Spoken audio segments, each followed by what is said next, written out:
Hi guys, Alex Taylor here. I'm down in the swing studio at St Anne's Old Links today for the next series in my What's in the Bag for 2017 videos. So I've already done driver, so if you haven't watched that one yet, stop this video, zip over to that, see what driver's in the bag. Now, if you've been there, welcome back. If you haven't, sorry about that 1 second delay. But you know what driver I'm using. Now it's about irons. I've tested everything, so I'm not going to be testing all the irons side by side because I know how they all perform. So I have got my set, they've arrived this morning. First thing I've done is a video, let you guys know what I'm using, and it's very interesting. Well then guys, here they are. All one length, so that can only mean one thing if you've watched my product reviews. The new Cobra forged one length irons in the bag for 2017. So we've got 4 to pitching wedge, half an inch longer than standard, 2 degrees upright, and we've got the KBS Tour C-Taper Light X-Flex shafts, multi-compound grips. It's time to hit some shots, club by club, see how they perform, see if, even on my first test with the forged one, I did it with 4, 6 and 8 iron. We're going to hit all the clubs, kind of look how far I hit it, how high I hit it, how much it spins. You know, let's see if these do the job that they're designed to do. So first off, we are going to start with pitching wedge.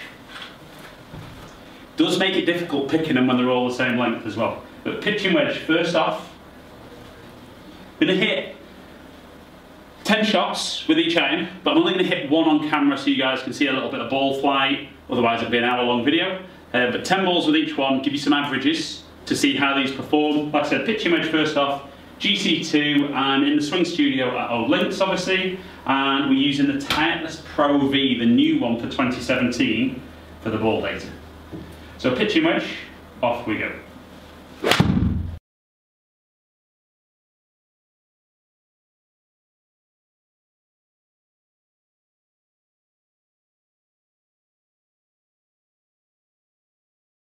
Okay, so even though the pitching wedge feels phenomenally long, very easy to hit, and when we look at the numbers later, we'll see how that kind of stacks up.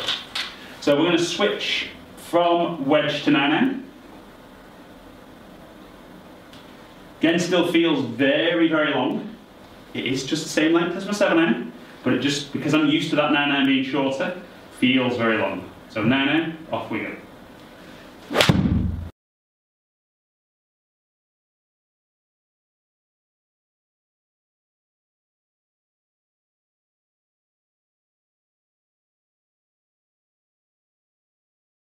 Yeah, and again, you know, what I'm finding very, very interesting with these clubs is that kind of, I suppose, some preset ideas in my head. And I had them when I first did the review video just with the 3 irons. Kind of expected, because the short irons were longer, that they might be more difficult to strike, but I don't think that's the case at all. I find them just as easy to strike. It'll be interesting when we look at the numbers just to see how they do perform, but feel very, very easy. Kind of just as it should do. Feels like a 7-iron, just looks different with the loft on the head. So, now into 8-iron.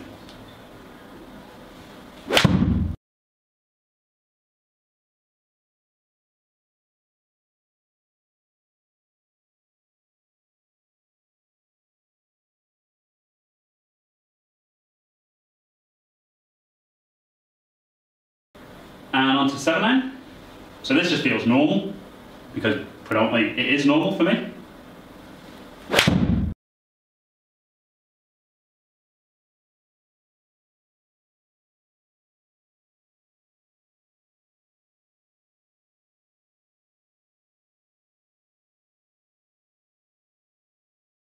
And 6-iron.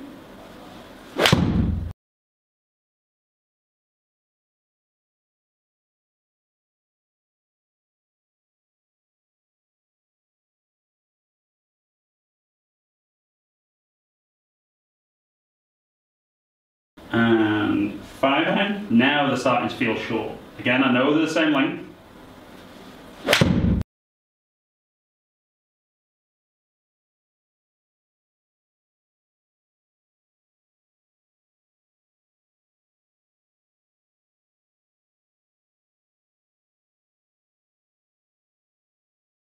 And certainly when we get into 4-iron, this is where it's going to take me a bit of time to get used to the fact that they are all the same length, because it just feels tiny, and I keep having to put this against the 7-iron to actually check if they are the same length.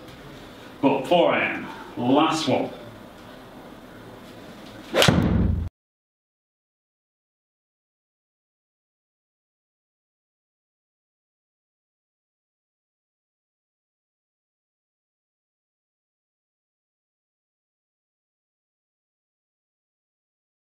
Okay then guys, so there's all the shots. Whew, 10 balls with each. Not used to hitting that many golf balls. Let's go look at some numbers though and kind of see how that pans out. Okay guys, so we're looking at results now. Now, like I said, 10 balls with each, with the Pro V, controlled data in the Swing Studio at Old Links. So the pitching wedge carried 130 yards as an average, peaked at 39 yards, 8,500 spins, so a little bit low on the spin, 45 degrees loft. So for a 45-degree wedge, it's going a decent distance, but we know that kind of they play around with the weights of the heads a little bit. But all in all, only a couple of yards, maybe a handful further than my normal pitching wedge. So moving into 9-iron, we've gone to 140-yard carry, again 39-yard peak height, 7,335 spin with a loft of 41 degrees. So good gapping, 10 yards from the pitching wedge. So moving into 8-iron, we're 156 carry, so a bit of a jump from 140. But I'd argue probably the more and more balls I hit, maybe that gap would be a little bit closer. Still 39 yards off the floor, 6,310 spin with a 37-degree lofted 8-iron. So short irons maybe not spinning quite as much as I'd expect, but maybe hitting the ball a bit higher. Therefore, the descent angle into the green is going to make it stop a little quicker. So 7-iron. Carry distance 165, spin 5771, 38-yard peak height, so still very, very high. Another kind of 5-6 yards higher than I would normally hit it, with 33 degrees loft. 6-irons at 177 carry, 5224 spin, 38-yard peak height, 29 degrees. 5-iron at 188 carry, 35-yard peak height at 4684. So the spin's getting kind of more into where you'd expect for a 5-iron, but the trajectory's just down a little bit lower, loft 26 degrees. And the 4-iron, 197 carry, 4,000 spin, 33-yard peak height with 23 degrees of loft. Right then guys, so we've looked at numbers for the irons, and I think the gapping with the yardages is absolutely what I'm looking for. I think there was a little bit of a strange one between 9 and 8, but again, I think the more balls I hit, maybe that 156 might become 154, maybe the 140 might be 142, but I'm really impressed with the gapping. Now what was a little bit of a concern when I started hitting the short irons is I thought the backspin was a little bit low. And I'm sure that's down to the fact that they're changing the weight in the head. I'm sure the CG is just going to affect that spin a little bit. But I was super impressed with how high it hit the ball.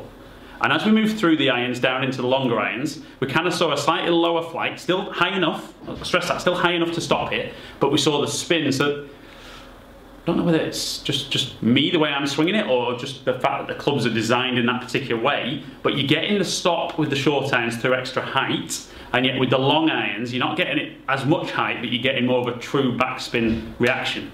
But all in all, looking forward to getting out on the golf course and putting them into play. So, as ever guys, really appreciate you taking the time to watch my videos. Hope you've enjoyed it. If you have, like and share it. Follow me on any of the social media platforms if you don't already.